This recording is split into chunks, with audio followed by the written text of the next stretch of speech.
everyone. I'm Ari here with Rachel, and we're your hosts for the Merry Writer podcast. This week we're on episode 333 asking, can you be a good writer without suffering first? Before we start, don't forget to visit and follow our coffee page where you can access lots of goodies for free. If you're in a position to support us, you can become a Merry Writer for just $2 a month and can get access to exclusive content. Everything earned on coffee goes back into keeping the show going, and we really do appreciate any support. Okay, so I hope you realize that we are being a little glib with this episode. But the reason it came to be was because I ended up in a conversation on social media a while ago, because everything's a while ago with me. And in the comments, somebody was going on about suffering for your art and how that was actually a great thing. And the reason they gave was that kind of like, oh, the classic stories and the classic music and all the old movies, those people suffered. They really dug in, and a lot of them died in crippling poverty or alcoholism or depression. So yeah, that was actually a weird conversation that was going on. And I'm not sure why anyone would look at the concept of suffering for their art as some sort of flex or badge of honor. But yeah, I thought let's do something silly and let's talk about this concept of suffering for your art so you can do really well with your writing. Okay, so as I said, this was a bit ago because we record um well in advance, and it was, I think it was a few months ago when I had this conversation. And from what I remember, it seemed to start with the idea that you can't instill deep emotion into a scene that then affects and traumatizes your reader if you haven't suffered yourself. So if you think about all those authors from the bygone era where they were like living in poverty and struggling and like throwing everything they had into their writing, or if they were artists and everything, that really came across on the page. And people are just not like that anymore. We're not traumatized enough to hurt our readers in the same way. And I think personally this ties to that annoying phrase, and I say annoying, I'll explain. The write what you know. And I say it's annoying because some writers actually seem to like cling on to that with desperation, as if like that's the only thing you can do. You can only write what you know.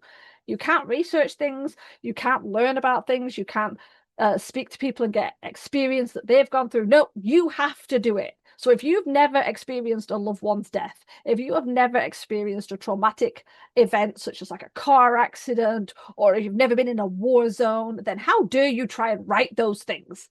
Because it won't affect the reader the same way. Rach, what is your take on that? Well, I obviously have no idea what the Instagram conversation looked like because I didn't see it, but I will say that I am part of the writing subreddit and the writers subreddit, and I have noticed quite a few people mentioning that, they just had someone in their family pass away and then they started writing and they realized, hey, my writing's actually kind of good now. Like it's better, it seems to have improved. And then you have the other people that they're saying that something traumatic happened to them and then they stopped writing for a little while and they didn't know how to get back into it. And then when they did, they realized that a lot of the feelings that they had like suppressed while on that brief hiatus was coming out in their writing. And it was pretty decent. So the topic of, the question of this podcast episode is, can you be a good writer without suffering first? And my answer is yes, of course. You don't have to be traumatized in order to be a good writer. But speaking from experience, I have done my best writing when going through a traumatic period. That's the entire reason that the Grim Reaper Files duology exists. I've always had a fascination with death and the paranormal, and I've experienced losses in my family from a young age, and it's just, for some reason, it's always stuck with me. And I had like a bout of quite a few people, friends and family passed away for a couple of years this after COVID. And I had the Grim Reaper Files idea and I started writing those stories. And some of those stories, like one of the stories is based off of my nanny and the other is based off of my grandfather. And it was just really cathartic for me. And then after writing Apparitions Anonymous, I realized that there was more to the story for the Grim Reaper, and then Happily Ever After Life came to be a thing, and now they exist out in the world. And I don't think I would have ever written those if I didn't experience death in my family at the same time as writing those. It was just something, it was a creative outlet for me to get those emotions out. And I think that for any writer, whether you go through a traumatic experience or whatever, I quoted this on the podcast a couple of episodes ago, and I couldn't remember who said it then either. And I think Ari looked it up. Maybe she remembers because I sure as hell don't. But no tears in the writer, no tears in the reader. And I do stand behind that because when you are writing something so passionately, that passion will come across the page and your readers will, what the heck? They'll get something out of it. They'll feel it. Yes, yeah, they'll feel it. They'll understand. So yeah, I don't think obviously you don't have to be traumatized to be a good writer because the more you write, the more you practice, the better you'll get and the more you learn. But I'm saying it does help to be a little bit traumatized so that you can get those feelings out and really it really hones your emotions and helps you get them across on the page. That was such a weird explanation. I'm sorry. No, I think that was great. And I believe it's Robert Frost from memory. When we went back, it was Robert Frost who said that. I think I thought it was Ernest Hemingway. You did originally, yes. So Yeah. in another 10 episodes, we'll test you again and see if you've remembered. Well, because I was just about to say, I was like, I thought it was Ernest Hemingway, and I remember that it wasn't Ernest Hemingway, so I was like, it must have been Mark Twain. Apparently, it was Robert Frost. One of those two. And you're right. Yes, I agree. It's like having true experiences that give you that you go through can give you a deeper understanding of those things, especially if you've never been through them. However, it can only give you your feelings and understandings. Like Rachel said, it's like it deepens your experience. And let's be honest, we all experience things differently. Rachel said it perfectly with how some people can go through something traumatic and find solace in the writing of it. They'll pour it out onto the page and it almost helps them breathe a little better. Other people, it closes them off completely and they'll almost lose that ability to have writing or art or music as an outlet for a while. So yeah, it can have an effect of that way. Now, obviously, that doesn't mean that if you put it on the page, the way you react, the way you feel about things isn't going to be, isn't going to resonate with somebody else. Of course it will. There's always people who resonate a little bit. And I'm going to go with a quick example. Like, if you are a highly sensitive person, how you react to, say, a death will definitely be different to someone who maybe keep their feelings on a deeper level. So maybe they're not like always outwardly reacting and they will have different coping mechanisms and things like that. So the stuff you put out into the writing will also affect your readers differently as well it affects yourself differently. This is a bit messy. I'm having a bit of a brain frog today. You know what? Maybe the frog's in there moving the controls because that's what it feels like. And also, let's be honest, you don't have to go through all of the suffering yourself to be able to write emotions. I'm not saying you need to struggle completely yourself to help share those with other readers. You can still feel heartbreak of loss without having to lose anybody because of it. Naturally, humans are quite empathetic and sympathetic to some degree, and most people are able to put themselves in other people's shoes and realize how it might feel. We're able to sit there thinking, oh my gosh, if I lost a person, if I went through that, you can feel some of it in that way. And the whole concept of the whole like, oh well, you have to be in poverty and you have to have depression and you have to be a raging alcoholic, that's just painful that people think that that's what you need to be a good writer, to be able to pour your feelings onto the page. Let's not let's not try and lean into any of that, because depression is not something that's fun. Alcoholism is not something that's fun. Poverty is certainly not something that's fun. And we shouldn't have this kind of like, this probably wasn't what it was, but like almost like a romanticized image of, oh, the way it used to be. No, no, let's not do that. Okay. In the end, good writing digs in deep. I'm gonna let you speak. Oh no, I was just gonna agree and say that like It's almost glorifying it a bit. I think that's where you were getting to. Yes. Yeah. There's this Yeah. like, like, oh wow, these the painters of the day, these big painters who never sold their work until they died. And it's like, wow. And it's like, that's really sad. Yeah.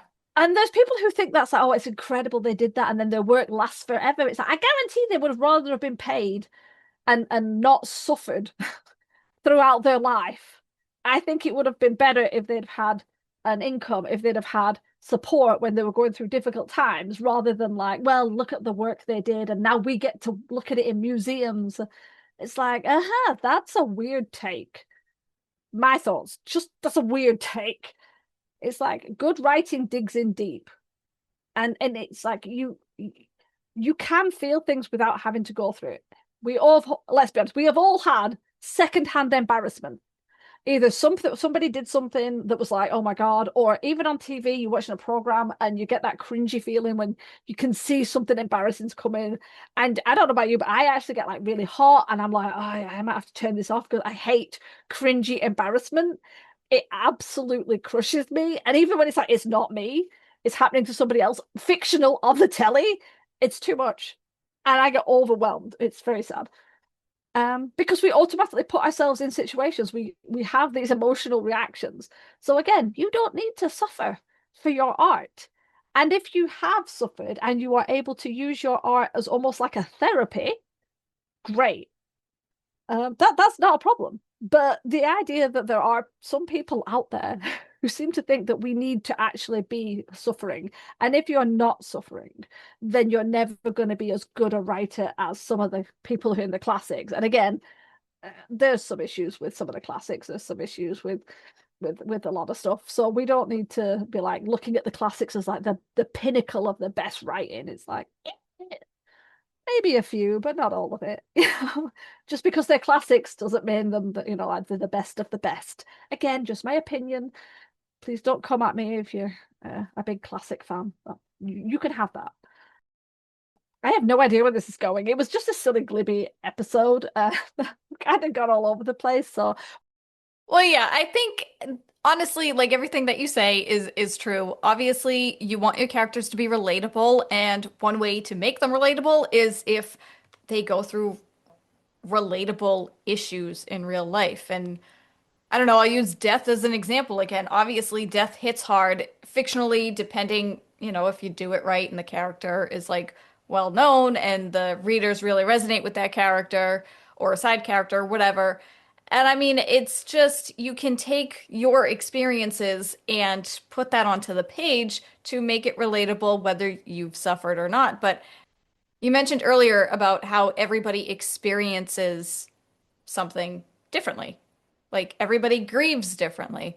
Everybody, that's the only example I can think of. I'm so sorry, but everybody grieves differently. So when you're writing a book and there's death in it, the way that you write your character's grief is going to be perceived differently between all the different readers. Like some will feel it harder than others. Some might not even care that that specific character died. So it all depends. It all depends. I don't even know where I'm really going with this point. Hopefully you guys are following my train of thought because I don't know. I lost the plot somewhere like halfway through that. But hopefully you guys understand what I'm saying. So you can write about traumatic stuff, whether you've experienced it or not. And I think if you have experienced it, the emotion will come forth on the page naturally, and the readers will be able to resonate with it. But at the same time, everybody perceives things differently. No two readers read the same book because everybody has their own opinions on it. Art is subjective. Sorry, not sorry. So, it helps, but also it's not needed. it's like when you say like, oh well, if you've never experienced the loss of a child, you wouldn't understand. And it's like, no, of course not. If I've not, that is a very unique type of grief, and also depending on many factors, that will affect how the grief comes through for lots of different people and how they cope with it and things like that. But If you have suffered loss, that can be enough. And that doesn't have to be loss in a death kind of way. We're talking a lot about death. It's the only example I can think of. I can't think of anything else. What other ways do people suffer? I don't know. Heartbreak. So if you were married for 25 years and that person left all of a sudden, and you'd had the familiarity, the home that you built for 25 years, especially if you weren't expecting it, and they just left, that is a type of grief. That is a type of loss that shakes you, that can shake you to your core. Again, depending on the relationship dynamics and how you felt, that's still something that you can put into a story about death and use that as an example. I'm not saying write about a relationship ending. I'm saying take those feelings of sudden loss and put that into the story. So you don't have to sit there plotting, oh, I wonder if when such a body's going to die so I can feel the grief and then I can write better. Let's not do that. Hang around at funerals being a weirdo. Don't do that. Don't do that. There are other ways, and it's like you don't have to you don't have to have lost a person in your family. You could have lost a pet. You could have lost a home. If the people get made homeless, you again, something taken from you. That is a very universal feeling, and it comes in different ways, whether it's love, house, a person, an animal, a job. If it shakes you, if it takes away your stability, if it hits you hard, it's still something that you can use. You don't need to be wallowing in depression to feel anything like that. You don't have to be hoping that people pass away so you can obviously I hope nobody's doing that. But yeah, it's like this is very glib. Obviously, we're very against the idea that you need to suffer to be a good writer. There are writers out there who have not lost anyone in their family, who have not had to suffer depression or alcoholism or poverty or homelessness or even mental health. There are actually people who actually have great mental health.